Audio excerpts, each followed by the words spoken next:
სამშაბათის ტრადიციული რუბრიკის დროა კონკურენცია და მომხმარების უფლებების დაცვა და როგორც უკვე დავაანონსეთ, დღეს ძალიან საინტერესო ორ სტანდარტზე უნდა ვისაუბროთ, მათ შორის საუბარი იქნება საკონლის ეტიკეტირების შესახებ მომხმარების სწორად ინფორმირებულობის სტანდარტი და მეორე ასევე ფასდაკლებების პერიოდში უშუალოდ მარაგების სწორად მართვისა და ინფორმაციის დროულად მიწოდების სტანდარტი. უნდა აღინიშნოს, რომ ეს სტანდარტები განსაკუთრებით მნიშვნელოვანია, რადგანაც იყო შემთხვევები, როდესაც მათ შორის მომხმარების უფლებების დარღვევის, ასე ვთქვათ, ფაქტები სწორედ ამ მიმართულებით შეიმჩნეოდა. სწორედ ამ თემებს გავშლით დღეს სტუმართან ერთად ამა თამაროვი შემოგვიერთდა კონკურენციის და მომხმარების უფლებების დაცვის დეპარტამენტის უფროსის მოადგილე და მასთან ერთად გავშლით ერთის მხრივ ამ სტანდარტებს და მეორე არსებულ кейსებზეც ვისაუბრეთ. ბატონო ამათ მოგესალმებით პირველ რიგში. მადლობა გადაცემას სტუმრობისთვის და მოდი დავუწყოთ საუბარი უშუალოდ საქონლის ეტიკეტირების სტანდარტით. რას გულისხმობს და აქ მომხმარების უფლებების დაცვა რაში იკვეთება? კი, თქვენ სწორად აღნიშნეთ, ჩვენ დღეს უნდა ვისაუბროთ ორ სტანდარტზე. ორივე გადაწყვეტილება, სანამ დავიწყებთ უშუალოდ საუბარს ამ გადაწყვეტილებებზე და სტანდარტებზე, მინდა გითხრათ, რომ არის საჯარო, განთავსებულია ჩვენს ვებ-გვერდზე და ნებისმიერ მომხმარებელს შესაძლებლობა აქვს შევიდეს ჩვენს ვებ-გვერდზე და გაეცნოს უფრო დეტალურად ამომწურავად საკუთრებული გადაწყვეტილება. რაც შეეხება ეტიკეტირებას, სწორად აღნიშნეთ, რომ ინფორმაციის მიწოდება მომხმარებლებისთვის არის ერთ-ერთი ყველაზე მნიშვნელოვანი და შეცდომაში შემყვანი საქმიანობის განსაზღვრელი, ან თუ მოვაჭრეს სწორ ინფორმაციას მიაწოდებს, თუ სწორად ასახავს იმ ყველა ინგრედიენტს, იმ ყველა მონაცემებს, რაც შეეხება კონკრეტულ შეფუთვას ან ნივთს, ძალიან ნაკლებია იმის შანსი, რომ მომავალში რამე გაუგებრობას ქონდეს ადგილი, ან მოვაჭრესა და მომხმარებელს შორის იყოს ასე ვთქვათ გაუგებრობა ზედვარი. კი ბატონო. საინტერესოა მან ამ ნაწილში ვისაუბროთ ზუსტად, რომ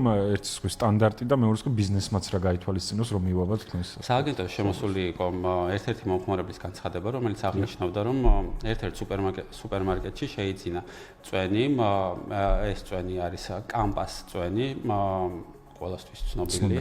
კი, და რა შეეხებოდა ვიზუალურ მხარეს, ან თქვენ იცით, რომ სუპერმარკეტებში როგორც წესი წარმოდგენილია უამრავი სახეობა წვენების და თუ ჩვენ გვჭირდება ან გემოვნების კონკრეტული გემოვნების და კონკრეტული შემადგენლობის წვენი, ვაკვირდებით შეფუთვას და ისე ვიღებთ გადაწყვეტილებას. იქნება ეს ვაშლის წვენი, ბროწეულის, ალუბლის და ასე შემდეგ. ამ შემთხვევაშიც გამოსახული ქონდა იერსახე წვენის და შეფუთვა, დატანილი ქონდა წინიდან მხოლოდ ბროწეული და ალუბალი და წარწერა ქონდა ბროწეული და ალუბლის წვენი 100%. სხვა ინფორმაცია არ იყო და რა თქმა უნდა მომხმარებელმა შეიძინა აღნიშნული წვენი, თუმცა როდესაც მიირთვა და მიიტანა სახში, გაეცნო ეტიკეტირებას, სადაც დაინახა, რომ რეალურად 80% ამ წვენის იყო ვაშლის კონცენტრირებული წვენი.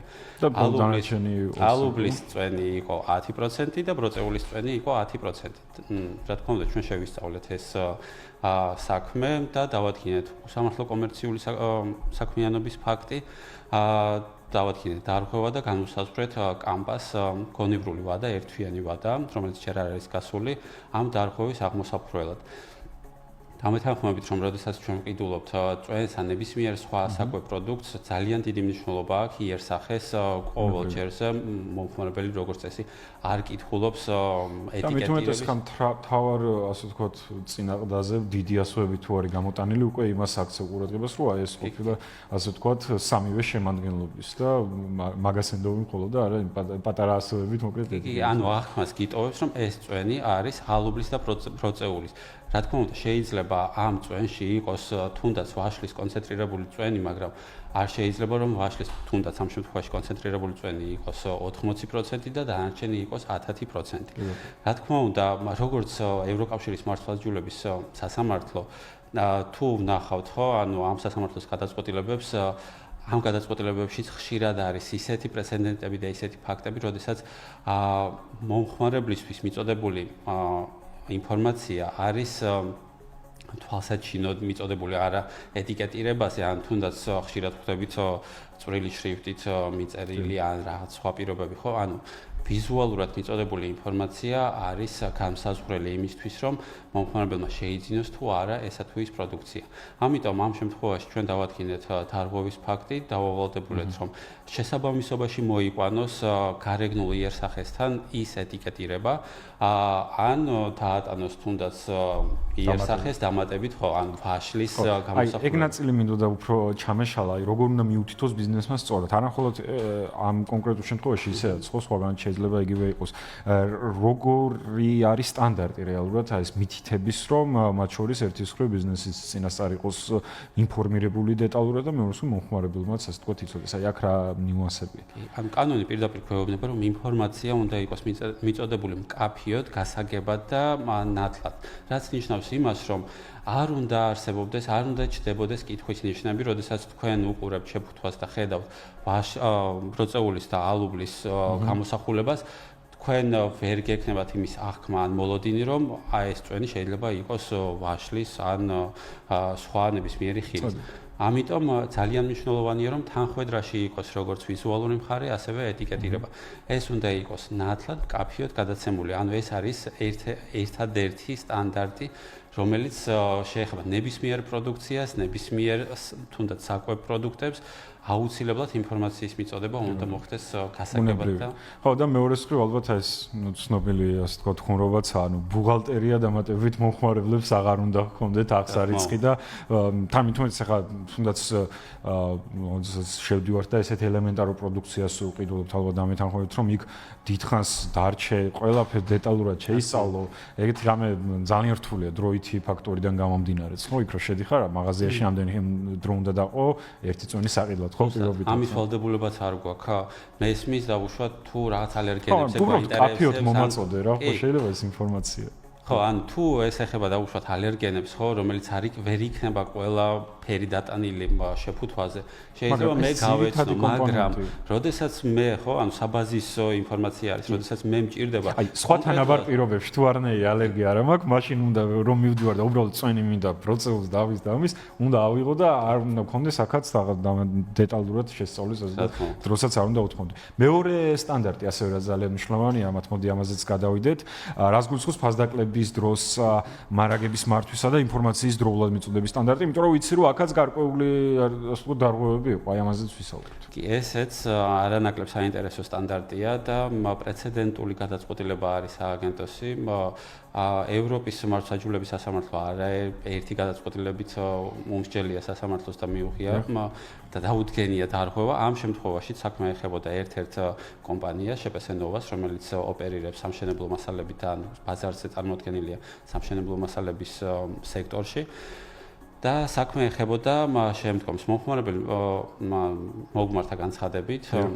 ფასდაკლება იყო გამოცხადებული საიტზე, ვებგვერდზე, შეიძინა კონკრეტული ნივთები და ეს ფასდაკლება იყო რამოდენიმე დღიანი, ბოლო დღეს შეიძინა ნივთები და მეორე დღეს დაუკავშირდნენ და აცნობეს, რომ მარაგები ამოწურულია, შესაბამისად დაუბრუნებდნენ იმ თანხას. დამეთანხმებით რომ კი ანუ რთულია მომხმარებლებისთვის ჩვენ ხშირად ველოდებით ფასდაკლებებს იქნება ეს აღდგომო ფასდაკლებები ან შავი პარასკევის ზოგიერთი მომხმარებელი მართლაც რომ შეიძლება მთელი წელი ელოდოს ფასდაკლებას იმიტომ რომ ძალიან კარგი ფასდაკლებებია შეიძლება 70%-იანიც იყო 80%-იანიც და ყველა მომხმარებელი ელოდება ფასდაკლებას და თქვენ წარმოიდგინეთ როდესაც მომხმარებელი ელოდება ფასდაკლებას გამოცხადება მოდით ავიღოთ მობილურ ტელეფონებზე სრულ ასორტიმენტზე ცხადდება 50%-იანი ფასდაკლება მომხმარებელი რა თქმა უნდა ჩვენ ყველას გვიხარია ასეთი ფასდაკლება შევდივართ საიტზე ვყიდულობთ მოთხოვნაც იზრდება უნდა გადაიცადოთ ეს არის ერთდღიანი ფასდაკლება შავი პარასკევის ფასდაკლება და ვყიდულობთ გვიხარია და მეორე დღეს კავშირდება კომპანია გვეუბნება რომ თურმე მარაგები ამოწურულია და სად არის თანხა დაგვიბრუნოს რა თქმა უნდა ჩვენ ეს თანხა არ გვჭირდება ჩვენ გვჭირდებოდა ნივთი და ჩვენ მთელი წელი იმისთვის ვუცდიდით რომ გვეყიდა კონკრეტულად ის ნივთი სუსტად ამაზე ვიმსჯელეთ და დავადგინეთ შემდეგი სტანდარტი რომ თუ პირველ რიგში უნდა აღინიშნოს რომ მარაგების შესახებ ინფორმაცია უნდა მიეწოდოს დაუყოვნებლივ. ანუ თუ კომპანიას მარაგები ამოწურული აქვს, უნდა მიაწოდოს იმავე დღეს დაუყოვნებლივ ეს ინფორმაცია რომ მომხმარებელს ჰქონდეს შესაძლებლობა შეიძინოს ალტერნატიული ნივთი. ხო, შეიძლება კონკრეტული მობილური ტელეფონი ვიყიდე, მაგრამ ალტერნატიულად განვიხილავ სხვას. ან მაგალითად მარაგების სწრაფად განახლებაც იყოს, ხო, როდესაც ესეთი პრინციპში როგორც ბიზნესი მზად უნდა იყო, რომ თუ ესე დიდ ფასდაკლებას აკეთებ, მოთხოვნა გაიზრდება და ანუ იმ დღეს რო კონცენტრირებული იყო, მე მგონი ამაში თან ეს ვარ არის ყოველდღიური რუტინა, ხო, ეს არის ერთდღიანი ან ორდღიანი. ხშირად ნახავდით ალბათ, როდესაც მარაგები უკვე ჩაშენებულია საიტზე და კონკრეტული მითითებაა რომ დარჩა 2 ნივთი. შესაბამისად თუ ხანდახან კალათაშიც ვამატებთ, მაგრამ კალათიდან ვარდება, იმიტომ რომ ნუ გვასწრებენ იყიდება ეს ნივთი, მაგრამ ამას რა თქმა უნდა ბიზნესს ვერ მოუთხოთ ეგრეთ ცალსახად რომ ესე იყოს გაწერილი და მარაგები საიტზე იყოს სინქრონში საწყობთან, მაგრამ ინფორმაციის მიწოდება დაუყოვნებლივ ეს არის მოვაჭრის ვალდებულება. ამიტომ როგორც კი მიიღებს შეკვეთას, შეიძლება სინქრონირებული არ ქონდეს საწყობთან, მაგრამ იმავე მომენტში უნდა გადაამოწმოს და თუ მარაგები ამოწრულია, ინფორმაცია უნდა მიაწოდოს, მაგრამ რა ხდება იმ შემთხვევაში, ან ჩვენ შემთხვევაში განცხადებელს შესთავაზეს ალტერნატიული ნივთები, უბრალოდ დღეს უკვე არ მოქმედებდა ფასდაკლებად. ანუ შესთავაზეს ის ნუ ძვირად რა ის ფასი რაც გუში რომ გიდა პირობითად 100 ლარი და დღეს რა თქმა უნდა ფასდაკლება არ არის და ღირს უკვე 200 ლარი. 200 ლარი შესთავაზეს, ხო, კი ბატონო, შეგიძლია იყიდო უკვე ალტერნატიული ნივთი იმავე კატეგორიის, იმავე სეგმენტში, ხო? უბრალოდ ფასდაკლება არ ვრცელდება.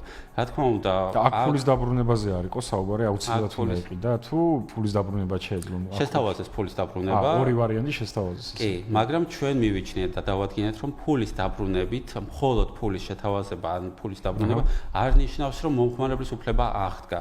ამ შემთხვევაში აუცილებლად უნდა იყოს ალტერნატიული გამოსავალიც და აუცილებლად უნდა შესთავაზოს იგივე კატეგორიაში, ანუ იგივე სეგმენტში, თუ ისევ ავიხებთ მობილურ ტელეფონებს განვიხილავთ, უნდა შესთავაზოს, რომ რა ფასდაკლებაც ქონდა მოვაჭრეს გუშინ, თუ მაგალითად ყველა მობილურზე ქონდა მოვაჭრეს 50%-იანი ფასდაკლება, დღეს შეიძლება ეს ფასდაკლება არ ქონდეს, მაგრამ იმის გათვალისწინებით, რომ მე ვერ გაცნობე დროულად მარაგების შესახებ ინფორმაცია ვერ მოგაწოდე, მე ვალდებული ვარ, კი, აუცილებლად ვალდებული ვარ შემოგთავაზო როგორც თანხის დაბრუნება, ასევე ამავე კატეგორიაში იგივე ფასდაკლებით ისარგებლო. შეიძლება გუში, ხო, ზოგზე იყო 30%-იანზე, 30%, ზოგზე 70%. გუში რა ფასდაკლებაც მქონდა, იგივე ფასდაკლება უნდა შემოგთავაზო დღეს. კი ბატონო, ანუ რა შევაჯამოთ ეს ნაწილიც და ეს ასე ვთქვათ სტანდარტიც, ანუ ორი მიმართულება, როგორც მე გავიგე.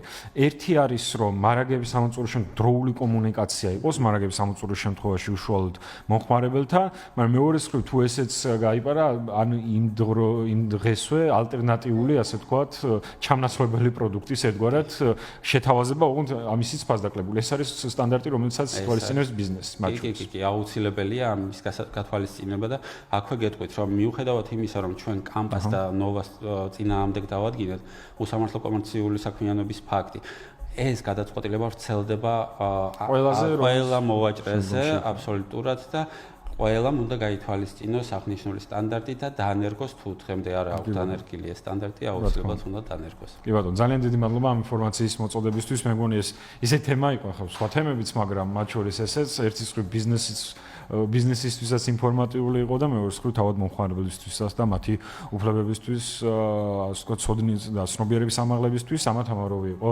ჩვენი გადაცემის სტუმარი, შეგახსენებთ კონკურენციის და მომხმარებლის უფლებების დაცვის დეპარტამენტის უფროსის მოადგილე და მოკლედ შემდეგ სამშაბათს ტრადიციულად ამ შემეცნებით ნაწილში სხვა თემებსაც განვიხილავთ.